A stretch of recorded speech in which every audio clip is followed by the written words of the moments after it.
मथुरा जनपद के जिलाधिकारी ने पराली जलाने पर किसानों को उसके दुष्परिणामों की जानकारी देते हुए आगाह किया है कि प्रदूषण को ध्यान में रखते हुए किसान पराली ना जलाएं। सोमवार को जिलाधिकारी एसआर मिश्र ने जानकारी देते हुए बताया कि मथुरा जनपद में किसानों का काफी सहयोग रहा है, फिर भी पराली जलाने वाले ज्यादातर किसान छाता क्षेत्र से हैं। उन सभी को सूचित कर दिया गया है। अब तक कुल 18 किसानों के खिलाफ कार्रवाई की जा चुकी है। पराली जलाने के संबंध में जानकारी देते हुए जिलाधिकारी ने बताया। देखिए, समय समय पे आप लोगों के माध्यम से जो चीज़ें होती हैं वो मैं जनता तक पहुंचाने का प्रयास करता हूं। आपके साथ आज बैठने का एक तो मुख्य उद्देश्य ये था कि जो पराली के बारे में हम लोगों ने कार्रवाई की थी वो आपको बताया जाए। आपके सौजन्य से बीच बीच में जनता को जागरूक करने के लिए भी समाचार प्रकाशित आप लोगों ने किया, एक तो उसके लिए आप लोगों को धन्यवाद। गत वर्षों की अपेक्षा यहाँ पर आधे से भी कम पराली जलने की घटनाएं हुई थी, फिर भी प्रदेश में अगर देखा जाए तो नंबर 1-2 के जिलों में मथुरा की घटनाएं रही, लगभग 461 के आसपास घटनाएं रही, जो हम लोगों के लिए चिंता का विषय रही।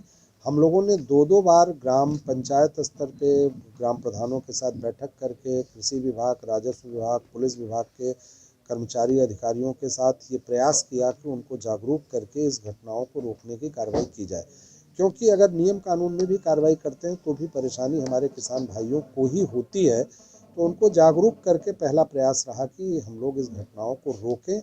लेकिन कुछ जगहों पे होर्डिंग्स लगाने के बाद, बैठकें करने के बाद भी निरंतर पुनरावृत्ति होती रही।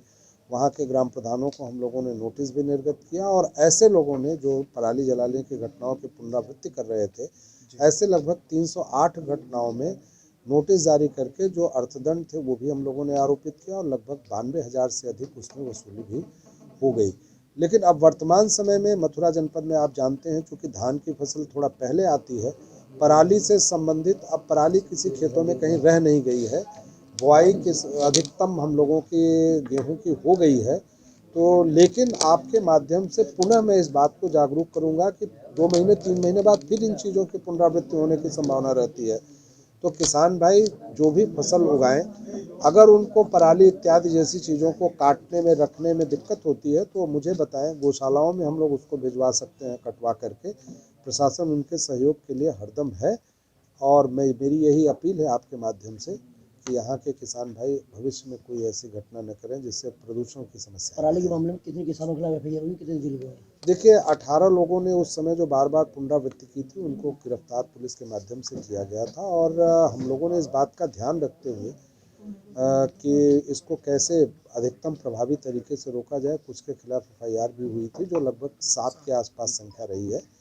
लेकिन वर्तमान में अब चूँकि बुआई हो गई है तो अभी 1-2 सैटेलाइट इमेज मिली थी जिसको हम लोगों ने जांच कराया तो पराली नहीं थी, कुछ फूस था किसी गांव में जो सदर तहसील में, उसमें आग लगी थी।